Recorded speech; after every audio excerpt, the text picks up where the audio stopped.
والآخرة خير وأبقى إن هذا لفي الصحف الأولى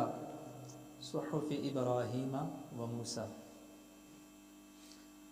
حمد و صلات کے بعد معزز و مکرم سامعین و حاضرین، السلام علیکم ورحمۃ اللہ وبرکاتہ۔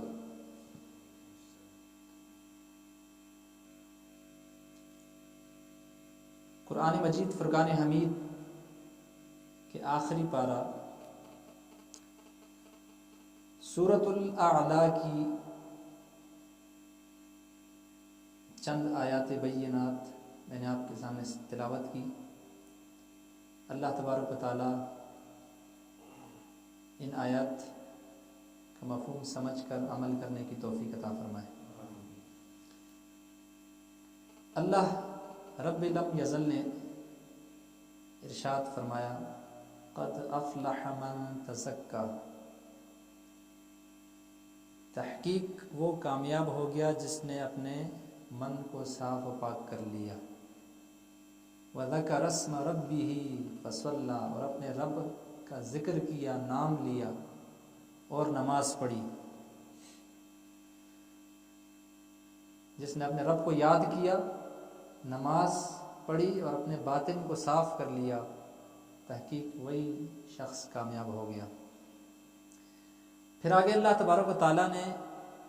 انسان کی فطرت جو اس کو بیان فرمایا، بل تؤثرون الحیات الدنیا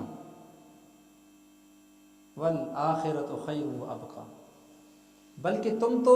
دنیا کی زندگی کو ترجیح دیتے ہو، والآخرۃ خیر وابقی، حالانکہ آخرت کی جو زندگی وہ دنیا کے مقابلے میں بہتر بھی ہے اور ہمیشہ باقی رہنے والی بھی ہے۔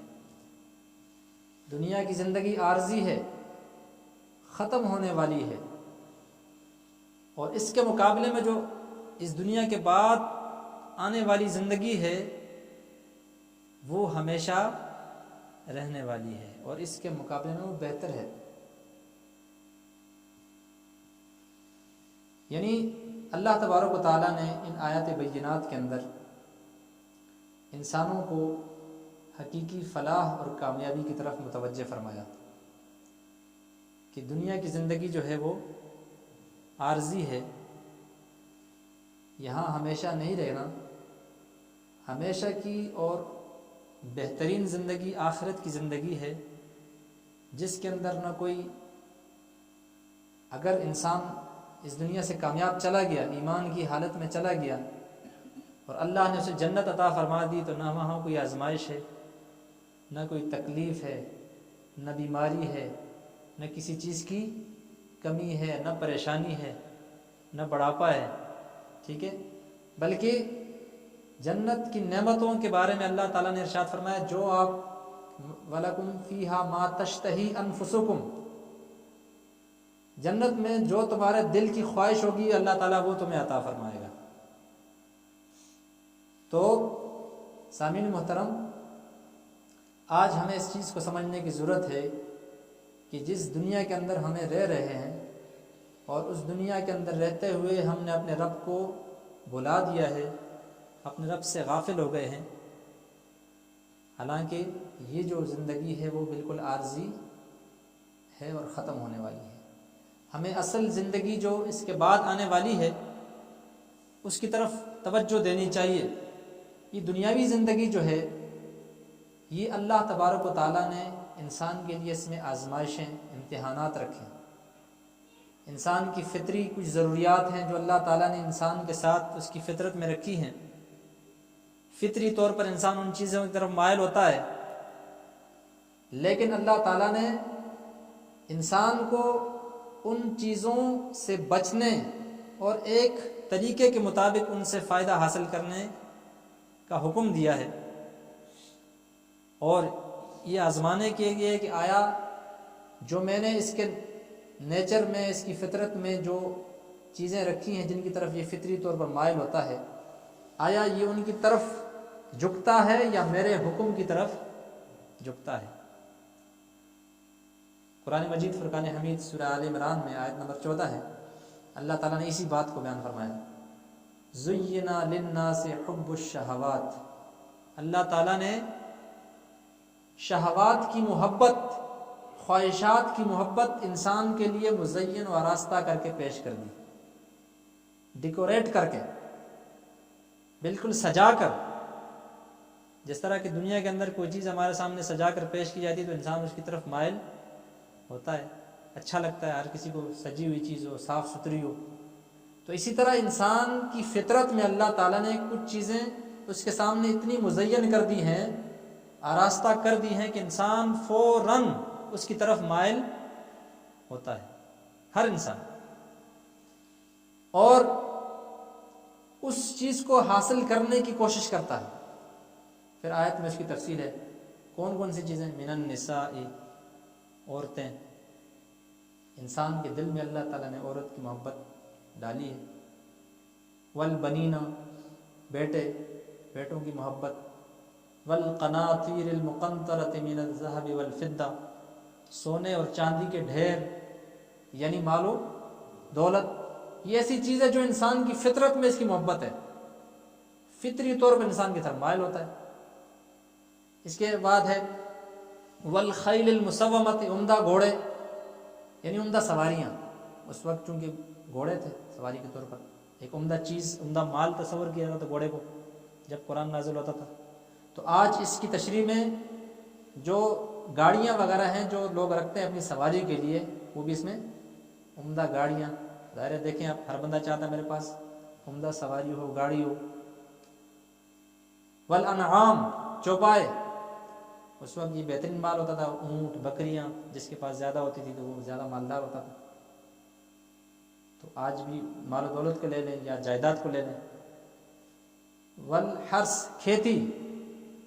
کھیت میں جو فصلیں اگتی ہیں، یہ ساری وہ چیزیں، یعنی دنیا کی اس کا خلاصہ یہ کہ دنیا کی جتنی بھی آسائشیں ہیں، نعمتیں ہیں، اللہ تعالیٰ نے وہ انسان کے دل میں مزین کر کے پیش کر دی ہیں، آراستہ کر کے انسان ان کی طرف مائل ہوتا۔ ہاں، یہ ایک الگ بات ہے کہ اللہ تعالیٰ نے ان نعمتوں میں سے ہر ایک کے حصول کا ایک جائز راستہ رکھا ہے۔ یہ نہیں ہے کہ بالکل اللہ تعالیٰ نے منع ہی کر دیا۔ جیسے پہلی چیز اس آیت کے اندر عورتیں، تو اس کے لیے اللہ تعالیٰ نے نکاح کا راستہ رکھا ہے۔ اس ضرورت کو پورا کرنے کے لیے اللہ تعالیٰ نے نکاح، ایک جائز راستہ۔ اگر اس جائز راستے کے ذریعے اگر یہ ضرورت پوری کی جائے تو نہ صرف نفس کی ضرورت، خواہش پوری ہوتی ہے، بلکہ اللہ تعالیٰ ساتھ ساتھ اجر و ثواب بھی عطا فرماتا ہے۔ ایک تو آپ کی ضرورت پوری ہوگی، ساتھ میں آپ نے، اللہ نے اجر و ثواب بھی، کیونکہ آپ نے اس راستے پہ کیا جو اللہ تعالیٰ نے آپ کو بتایا ہے۔ پھر اس طرح مال و دولت، جس کی طرف انسان فطری طور پر مائل ہوتا ہے، جتنا بھی آپ کمائیں منع نہیں ہے، لیکن اگر شرعی اصولوں کے مطابق اگر آپ کمائیں گے، حلال ذرائع سے اگر آپ مال کمائیں گے تو اس کے اندر کوئی ممانعت نہیں ہے۔ ہاں، یہ پھر حلال مال کمانے کے بعد بھی اگر اس مال کے حقوق جو اللہ تعالیٰ نے رکھے ہیں اگر آپ نے پورے کر دیے تو یہ منع۔ حضرت عثمان غنی رضی اللہ تعالیٰ عنہ، ان کو اللہ تعالیٰ نے کثیر مال عطا فرمایا تھا، اور اس مال کو اللہ کی راہ میں وہ خرچ کرتے تھے۔ اگر مال کمانا برا ہوتا تو حضرت عثمان کے پاس بھی اتنا مال تھا، اور بھی صحابہ کرام کے پاس مال تھا۔ مال کا حق یہ ہے کہ سب سے پہلے اس کو حلال ذرائع سے کمایا جائے۔ اس کی پوری تفصیلات قرآن و حدیث کے اندر موجود ہیں۔ آپ حدیث کی کتاب اٹھائیں، کوئی بھی فقہ کی کتابیں اٹھائیں، کتاب البیوع، تجارت کا بیان، اس میں آپ صلی اللہ علیہ وسلم نے تجارت کی جو جائز صورتیں ہیں، ناجائز صورتیں، ساری کی ساری بیان کر دی ہیں، ساری کی ساری بیان۔ مشکات شریف کتاب البیوع مدرسوں میں پڑھائی جاتی ہے۔ ہاں، یہ الگ بات ہے کہ ہم نے اس کو حاصل نہیں کیا، ہم نے دلچسپی نہیں لی نا، علم نہ ہونا یہ ہماری کمزوری ہے، لیکن باتیں بہرحال حدیث کے اندر موجود ہیں، کون کون سا کاروبار جائز ہے، کون سا ناجائز ہے۔ تو اگر کوئی یہ چیزیں حاصل کرنے کے بعد، معلومات حاصل کرنے کے بعد جائز اور حلال کاروبار کرتا ہے، اور پھر اس کے بعد جو رب لم یزل نے اس پہ زکوٰۃ رکھی ہے وہ پورے مکمل طریقے سے مال کی زکوٰۃ بھی ادا کرتا ہے سال گزرنے کے بعد، اسلامی سال، ٹھیک ہے، مالک کے نصاب ہونے کے بعد جو سال گزرتا ہے اس پہ 2.5% جو زکوٰۃ اگر وہ ہر سال دیتا ہے اور اس کا ذریعہ آمدنی بھی حلال ہے تو اس پہ کوئی گناہ نہیں ہے، یہ اپنی فطری ضرورت انسان پوری کر سکتا ہے۔ بیٹے ہیں اگر اس پہ فخر و غرور نہ ہو، اولاد ہے، جس کو بھی فتنہ قرار دیا نا اولاد کو، کیونکہ انسان اس کی وجہ سے پھر فخر و غرور تکبر میں مبتلا ہو جاتا ہے۔ اگر بیٹے ہیں ان کی اچھی تربیت کرے، اسلامی تربیت کرے، نہ صرف جائز ہے بلکہ اگر اچھی تربیت کی جائے تو حدیث پاک کے اندر آتا ہے کہ مرنے کے بعد انسان کا نامہ اعمال ختم ہو جاتا ہے، کوئی بھی چیز اس کے نامہ اعمال میں نہیں آتی، لیکن 3 چیزیں ایسی ہیں کہ مرنے کے بعد بھی وہ جاری و ساری، ان میں ایک چیز آخری ولد صالح یدعو له، اگر کسی نے اپنے پیچھے نیک اولاد چھوڑی ہے، کوئی بیٹا ہے نیک، دنیا میں اس نے تربیت کی ہے، پرورش کی ہے، تعلیم اسلامی تعلیمات سے اس کو آراستہ کیا ہے، تو اگر مرنے کے بعد اپنے باپ کے لیے وہ دعا کرتا ہے تو یہ دعا قبر میں بھی اس کو پہنچتی ہے۔ اگر کوئی اپنے باپ کے لیے دعا کرتا ہے کہ اللہ میرے والد صاحب کی بخشش و مغفرت فرما، تو اگرچہ وہ والد دنیا میں نہیں ہے تو قبر میں بھی اس کو اس کا اللہ تعالیٰ اس کی دعا کے ذریعے وہاں اس پہ آسانی پیدا فرماتا ہے۔ تو اولاد اسی طرح جائیداد ہے، اگر آپ جائز طریقے سے اس کو حاصل کریں، مال ہے، تو ساری چیزیں جو ہیں ان کے اگر شرعی طریقے کے مطابق اگر فطری تسکین کی جائے تو اس میں معانت نہیں ہے، لیکن اللہ تعالیٰ نے قیودات رکھی ہیں، اور پھر اللہ تعالیٰ نے دیکھا کہ کون بندہ ان چیزوں پر عمل کرتا ہے اور کون ان چیزوں میں فطری میلانات میں بہہ جاتا ہے اور اللہ کے حکم کو بھول جاتا ہے۔ اس آیت کے آخر میں اللہ تعالیٰ نے فرمایا ذالک متاع الحیات الدنیا، یہ جو پیچھے ساری گزری ہے نا جس کی محبت انسان کے دل میں اللہ نے ڈالی ہے، ذالک متاع الحیات الدنیا، یہ دنیاوی زندگی کا سامان ہے، مطلب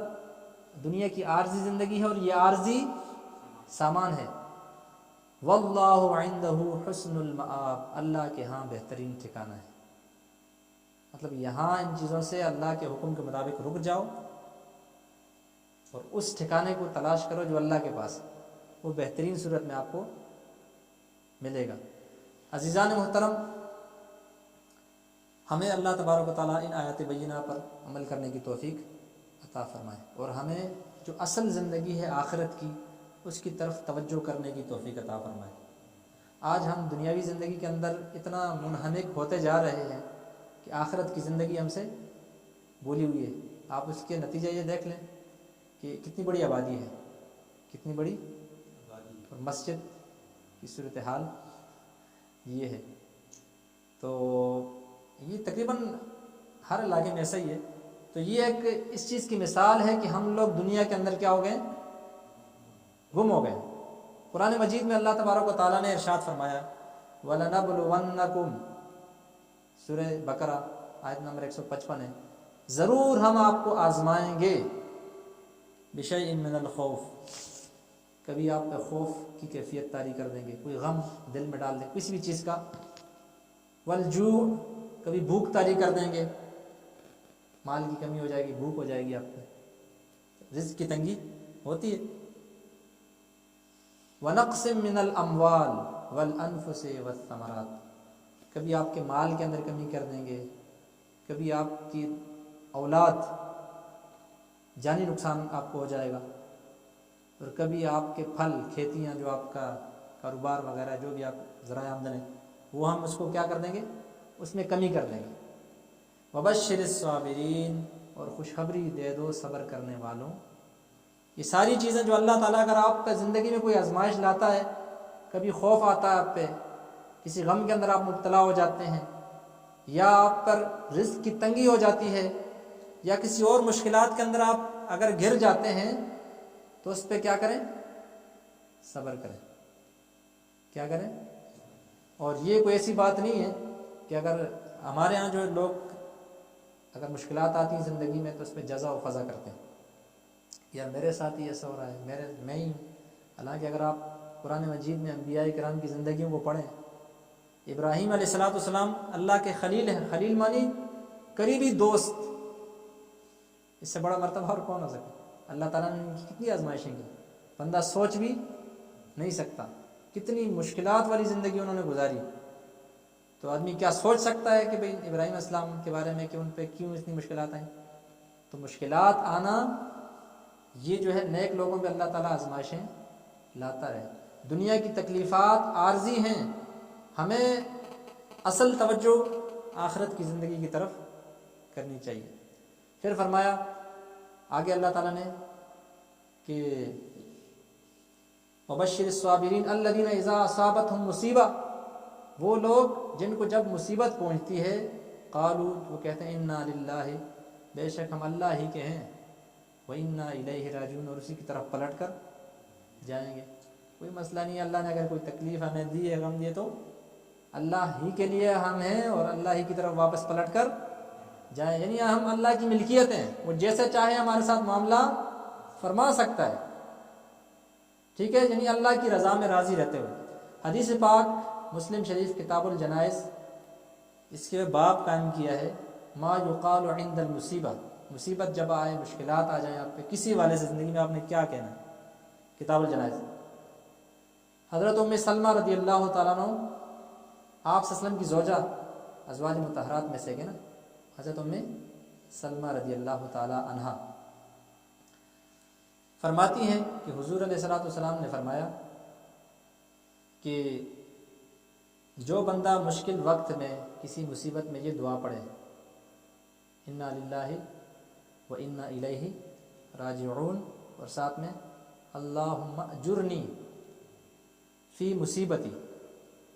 وَأَخْلِفْ لِي خَيْرًا مِّنْهَا، یہ دعا پڑھ لے تو اللہ تعالیٰ اس کو اس مصیبت کا اچھا نعم البدل بھی عطا فرمائے گا اور اجر و ثواب بھی عطا فرمائے گا۔ اس مصیبت کے بدلے میں کوئی نعمت اللہ تعالیٰ عطا فرمائے گا، اس سے بہترین چیز عطا فرمائے گا، جو آپ سے کھو گئی ہے اس سے اچھی چیز عطا فرمائے گا، اور ساتھ ساتھ اس جو آپ پہ تکلیف آئی اس کا اجر و ثواب بھی آپ کو اللہ تعالیٰ عطا فرمائے گا۔ حضرت ام سلمہ فرماتی ہیں کہ میں نے اس کا پریکٹیکل دیکھا کہ میرے پہلے والے شوہر ابو سلمہ کا انتقال ہو گیا، تو میں نے سوچا کہ ان سے اچھا کوئی بندہ تو مجھے نہیں ملے گا، لیکن میں نے ساتھ میں یہ دعا پڑھ لی جو حضور علیہ السلام نے فرمائی تھی، اللہم اجرنی فی مصیبتی واخلف لی خیرا منہا، اے اللہ مجھے اس مصیبت میں جب غم مجھ پہ آیا اس میں مجھے اجر عطا فرما، اس مصیبت پر، اس مشکل پر مجھے اجر عطا فرما، واخلف لی خیرا منہا، اور اس کا مجھے بہترین بدل عطا فرما دے، یہ جو چیز مجھ سے کھو گئی ہے مجھے تو اپنے کرم سے اس کا بہترین بدلہ عطا فرما۔ تو حضرت ام سلمہ فرماتی میں نے یہ دعا پڑھی تھی تو اللہ تعالیٰ نے ابو سلمہ کے بدلے میں حضور علیہ السلام مجھے عطا فرمائے۔ آپ صلی اللہ علیہ وسلم کے ساتھ آپ کا نکاح ہو گیا، آپ صلی اللہ علیہ وسلم کی زوجیت میں آ گئی آپ، فرمایا یہ تو کنفرم بات ہے کہ ابو سلمہ سے حضور تو بہتر ہی ہے، تو اللہ تعالیٰ نے ابو سلمہ سے کے بدلے میں مجھے حضور علیہ السلام عطا فرمایا، یعنی میری دعا قبول فرمائے۔ تو زندگی کے اندر مشکلات تو آتی رہتی ہیں، مشکلات پر نہ صرف ہمیں صبر کرنا ہے بلکہ اس پہ دعا بھی کرنی چاہیے، یہ والی دعا اکثر پڑھتے رہنا چاہیے، انا للہ و انا الیہ راجعون، اللہم اجرنی فی مصیبتی واخلف منہا واخلف لی خیرا منہا۔ تو نہ صرف اللہ تعالیٰ اجر عطا فرماتا ہے، ساتھ ساتھ اس کا بہترین نعم البدل بھی عطا فرماتے۔ کہنے کا مطلب یہ ہے کہ دنیاوی زندگی کے اندر تکلیفیں، آزمائشیں، مصیبتیں آتی رہتی ہیں، انسان سوچتا ہے کہ میرا یہ کام ہو جائے اس کے بعد میں پھر نماز ہی پڑھوں گا، دین کی طرف راغب ہو جاؤں گا، لیکن یہ انسان کی ایک بس خواب و خیال ہی، اسی کے اندر پوری زندگی انسان کی گزر جاتی ہے اور اس کو نماز اور دین کی طرف موقع ہی نہیں ملتا۔ ایک حدیث پاک ہے جو مسلم شریف کتاب الایمان کے اندر یہ حدیث پاک موجود ہے، حضرت سیدنا ابو ہریرہ رضی اللہ تعالیٰ عنہ فرماتے ہیں کہ حضور علیہ السلام نے ارشاد فرمایا، آپ صلی اللہ علیہ وسلم نے ارشاد فرمایا، اور یہ حدیث قدسی ہے، یعنی اللہ تعالیٰ کا فرمان ہے اور حضور علیہ السلام نے ہمیں یہ بتایا۔ قرآن کے اندر یہ نہیں، قرآن سے الگ یہ ایک اللہ کا فرمان ہے، اس کو حدیث قدسی کہتی ہیں، جو اللہ کا فرمان ہو اس کو روایت کرنے والے آپ صلی اللہ علیہ وسلم ہوں۔ تو فرمایا کہ اللہ تعالیٰ فرماتا ہے یبن آدم، اے ابن آدم، اے انسان، تفرغ لعبادتی، تو میری عبادت کے لیے وقت نکال، میری عبادت کے لیے وقت نکال، املأ صدرک غنی، تو میں تیرے سینے کو بے نیازی کی دولت سے بھر دوں گا۔ میری عبادت کے لیے وقت نکال تو میں اس کے بدلے میں تیرے جو سینہ ہے، دل ہے، اس کو میں بے نیازی سے بھر دوں گا۔ بے نیازی جانتے ہو؟ ہم کہتے ہیں اللہ الصمد، اللہ بے نیاز ہے۔ بے نیاز کا مطلب اس کو کسی چیز کی ضرورت، وہ محتاج کسی چیز کی ضرورت، ہم نیاز مند ہیں ضرورت، اور اللہ بے نیاز ہے، یعنی اس کو کسی چیز کی ضرورت۔ تو جو اللہ نے فرمایا کہ تو میرے لیے عبادت کے لیے وقت نکال، عبادت میں مصروف ہو جا، تو اس کے بدلے میں تیرے سینے کو بے نیازی کی دولت سے بھر دوں گا، یعنی تجھے دنیا کے لوگوں کی ضرورت پھر نہیں رہے گی۔ بظاہر تیرے پاس کچھ بھی نہیں ہوگا، تو مصیبتوں میں گرفتار ہوگا، لیکن پھر بھی تیرا دل بے نیاز ہوگا۔ تو بولے گا کوئی مسئلہ نہیں، میں اللہ کا شکر ہے، میں خوش ہوں، اللہ کا شکر ہے میں خوش ہوں۔ پھر آگے فرمایا وَأَسُدُّ فَقْرَكَ، اور تیرا جو فقر ہے، تنگ دستی ہے، اس کو بھی میں دور کر دوں گا۔ تو عبادت میں لگ جا، ایک تو تجھے میں بے نیازی کی دولت عطا کر دوں گا، اور تیری جو تنگ دستی ہے، مصیبت ہے، اس کو بھی میں دور کر دوں گا۔ وَإِلَّا تَفْعَلْ، لیکن اگر تو نے ایسا نہیں کیا، اللہ فرماتا ہے بندے سے مخاطب ہو کر کہ تو نے اگر میری عبادت کے لیے تم نے وقت نہیں نکالا، میری عبادت نہیں کی، تو ملأت یدیک شغلا، میں تیرے ہاتھ کام کاج سے بھر دوں گا۔ تیرے ہاتھ کام کاج سے مطلب ہے کہ تجھے اتنا کام، اتنی مزدوری ہوگی تمہارے پاس کہ تمہیں ٹائم ہی نہیں ملے گا، کام ہی کام۔ وَلَمْ أَسُدَّ فَقْرَكَ، لیکن تیری تنگ دستی دور نہیں کروں گا۔ آج یہی صورتحال ہے ہمارے معاشرے میں، صبح اٹھتے ہیں رات گئے تک وہ 10-11 بجے تک لگے رہتے ہیں، کاروبار کاروبار کاروبار، یعنی بے شمار کاروبار ہے ہم، اس کے باوجود ہماری حالت یہ ہے کہ ہم یہی کہتے ہیں کہ میرے دعا کریں میرے لیے، میں مشکلات میں ہوں، میں تنگ دستی میں ہوں، مجھے پریشانی ہے، میرے اوپر قرض ہے، میرا گھر کا خرچہ نہیں پورا ہو رہا، یہ مسئلہ ہے وہ مسئلہ ہے۔ ایسا ہے نہیں ہے ہر بندہ، حالانکہ اگر اس کی حالت پہ دیکھا جائے تو سارا دن وہ کام کرتا ہی رہتا ہے، لیکن چونکہ وہ دنیاوی کاموں کے اندر اتنا مشغول ہے کہ اپنے رب کو بھول چکا ہے، تو اللہ نے فرمایا اگر تو میری عبادت کے لیے وقت نہیں نکالے گا تو میں تیرے ہاتھ کام کاج سے بھر دوں گا، تو مزدوری کرتا رہے گا لیکن تیری تنگ دستی دور نہیں کرے۔ تو یہ حدیث ہمارے لیے آج کا ایک کیا ہے، میسج ہے، پیغام ہے کہ دنیاوی زندگی کے لیے آپ محنت کریں جتنا کرنا چاہیں، لیکن جب اللہ کی عبادت کا وقت ہو جائے تو ساری چیزیں چھوڑ کر آپ اللہ کی عبادت کی طرف متوجہ ہو جائیں۔ اللہ اکبر کا مطلب یہ ہے اللہ ہر چیز سے بڑا ہے، یعنی اس میسج کو آپ ذہن میں رکھیں کہ جب آپ اللہ اکبر کی اذان کی آواز سنیں، اللہ اکبر، تو آپ یہ سمجھ جائیں کہ یار کاروبار سے بھی اللہ بڑا ہے، دنیا کے ہر کام سے اس وقت سب سے بڑا کام یہ ہے کہ مجھے نماز کے لیے جانا چاہیے۔ مثال کے طور پر آپ کے سامنے دو چیزیں ہوں، ایک زیادہ قیمتی ہو اور ایک کم قیمتی ہو، تو آپ کس کو اختیار کریں گے؟ زیادہ۔ تو یہی آپ ذہن جب اذان کی آواز سنیں تو آپ یہی ذہن میں رکھ لیں کہ اس وقت میرے لیے سب سے بڑی چیز مسجد ہے۔ کچھ بھی ہو جائے ہر صورت میں آپ یہ کر کے تو دیکھیں، آپ اپنی زندگی کو عبادات سے مزین کر لیں، قسم خدا کی آپ کو ذہنی اور قلبی سکون مل جائے گا۔ بظاہر آپ تنگ دستی میں بھی ہوں گے، پھر بھی آپ کو کوئی پرواہ نہیں ہوگی۔ تو عبادات کے لیے وقت نکالیں، اپنی مسجد کو آباد رکھیں۔ حدیث پاک کے اندر آتا ہے مسجد کے حوالے سے 7 قسم کے لوگ ایسے ہیں کہ کل قیامت کے دن اللہ تعالیٰ ان کو اپنے عرش کے سائے کے نیچے جگہ عطا فرمائے، سائے رحمت میں جگہ، یعنی جب میدان محشر میں گرمی ہوگی، انتہائی تکلیف میں مبتلا ہوں گے لوگ، محشر کی سختی، ایسی سختی کے اندر بھی اللہ تعالیٰ 7 قسم کے لوگوں کو اس گرمی سے اور سختی سے محفوظ فرمائے گا، اپنی سایہ رحمت میں جگہ عطا فرمائے گا۔ ان 7 خوش نصیبوں میں سے ایک بندہ وہ ہے رجل قلبہ معلق فی المساجد، جس بندے کا دل مسجد کے ساتھ معلق ہے، یعنی جس بندے کے دل میں مسجد کی محبت ہے، جس بندے کے دل میں مسجد کی محبت جس بندے کے دل میں ہے، یہ اتنی بڑی دولت ہے کہ کل قیامت کے دن اللہ تعالیٰ محشر کی گرمی سے بھی محفوظ فرمائے گا۔ یہ اللہ تعالیٰ کسی کسی کو نصیب فرماتا ہے۔ آپ نے دیکھا معاشرے میں کچھ لوگ ایسے ہوتے ہیں جو مسجد میں نماز پڑھنے کے لیے بھی آتے ہیں، اور کوئی کام بھی ہوتا ہے، صفائی بھی کرتے ہیں، دل جمی کے ساتھ لگے رہتے ہیں، تو ان لوگوں کے لیے یہ خوش نصیبی ہے۔ پھر دوسری حدیث پاک ہے جامع ترمذی کے اندر، حضرت ابو سعید خدری رضی اللہ تعالیٰ عنہ فرماتے ہیں کہ حضور علیہ السلام نے فرمایا اذا رأیتم الرجل یتعاہد المسجد، جب تم کسی بندے کو مسجد کے اندر کام کرتا ہوا دیکھو نا، مسجد کا خیال کرتے ہوئے، مسجد کو آباد کرتے ہوئے اگر دیکھو کہ یہ بندہ دیکھو نماز کے لیے بھی آ رہا ہے، مسجد کو آباد کر رہا ہے، فجر میں بھی آ رہا ہے، ظہر میں بھی آ رہا ہے، عصر میں بھی آ رہا ہے، پروگرام ہوتا ہے تب بھی آتا ہے، ویسے آگے مسجد میں تلاوت کرتا ہے، ٹھیک ہے، مسجد میں رمضان کا کوئی پروگرام ہوتا ہے، رمضان کے لیے معاملات کرنے ہوتا ہے، پھر بھی یہ پیش ہوتا ہے، مسجد کا کوئی بھی معاملہ ہو اس میں یہ کیا ہوتا ہے، پیش ہوتا آتا ہے۔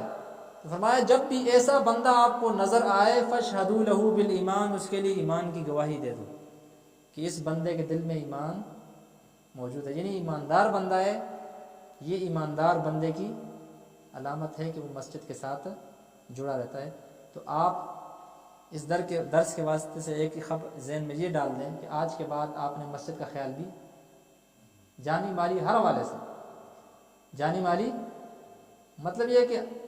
آپ کو لوگ اگر دیکھیں تو آپ کے بارے میں یہ گواہی دے سکیں ہاں بھائی یہ بندہ تو مسجد میں ہوتا ہے، بھائی ہر کام میں ہوتا ہے۔ جب چندے کی باری آتی ہے، مسجد کی ضرورت ہوتی ہے، بل آتا ہے یا کوئی مسئلہ ہوتا ہے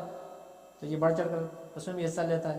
مسجد کی تعمیرات ہوتی ہے اس میں بھی حصہ لیتا ہے، جمعے کے لیے اگر ہوتا ہے یا اس کے علاوہ کوئی اور پروگرام ہوتا ہے، صفائی کرنی ہوتی ہے اس میں بھی ہوتا ہے،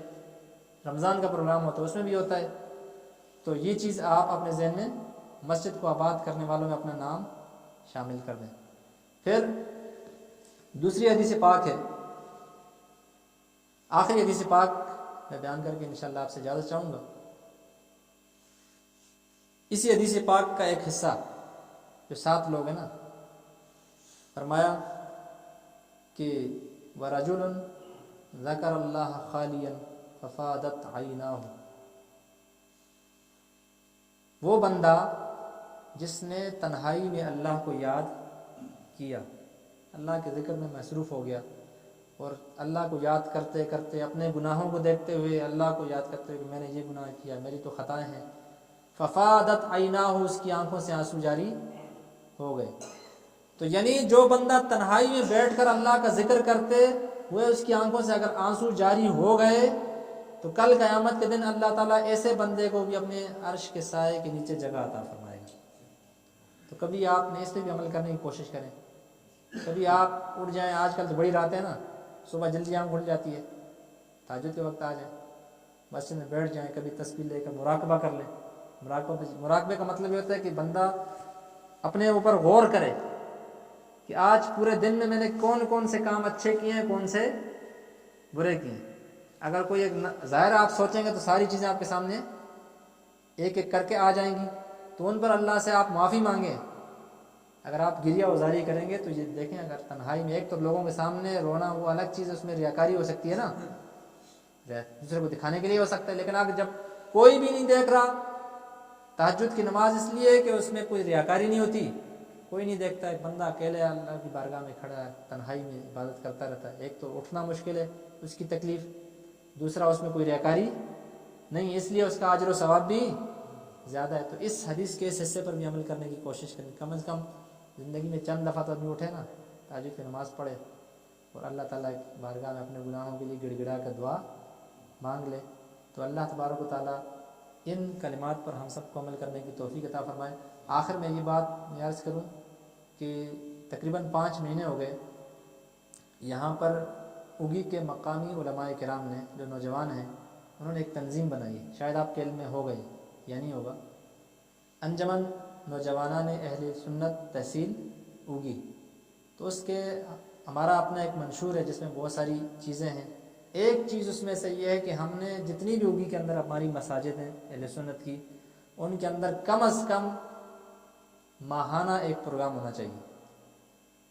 مہینے میں۔ پھر اللہ نے اگر وسعت دی تو اب ابھی ابتدا میں، اگر اللہ نے چاہا تو اس کو انشاءاللہ ہفتہ وار کریں گے، یا کم از کم 15 دن ہر مسجد کے اندر۔ اس میں جو عوام کی ضروریات ہیں جیسے نماز ہے، روزہ ہے، غسل ہے، وضو ہے، یہ ساری چیزیں جو عوام کی ضروریات ہیں، انشاءاللہ اس کو ہم بیان کرنے کی کوشش کریں گے۔ تو کیا آپ ہماری اس تنظیم کے ساتھ دیں گے انشاءاللہ؟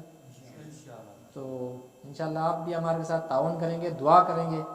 آپ کی دعائیں ہمارے ساتھ ہوں گی تو انشاءاللہ یہ نوجوان علماء کرام نے یہ ایک بیڑا اٹھایا ہے، اس کے اندر بہت ساری مشکلات بھی آ رہی ہیں ہمیں، لیکن آپ لوگ دعا کریں گے انشاءاللہ تو اللہ تعالی ہمیں ہمت عطا فرمائے، اس کام کو آگے جاری و ساری رکھنے کی توفیق عطا فرمائے، اور ہمیں اپنی مساجد کو آباد کرنے کی توفیق عطا فرمائے، اور دین کی طرف ہمیں رغبت عطا فرمائے۔ کیونکہ جو چیزیں ضروری ہیں، کچھ چیزیں ضروریات دین ہیں جن کو ہم کہتے ہیں ہم فرائض، جو چیزیں اللہ نے ہم پر فرض کی ہیں ان کا سیکھنا بھی ہم پہ لے کے آئے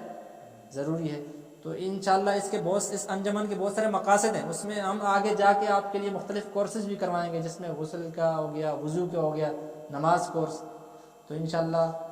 اگر اللہ نے چاہا اور آپ کی دعا ہوئی تو انشاءاللہ یہ سلسلہ جاری و ساری رہے گا۔ اللہ تعالی ہم سب کی اس حاضری کو اپنی بارگاہ مقدس کے اندر قبول و منظور فرمائے۔ وآخر دعوانا الحمدللہ رب العالمین۔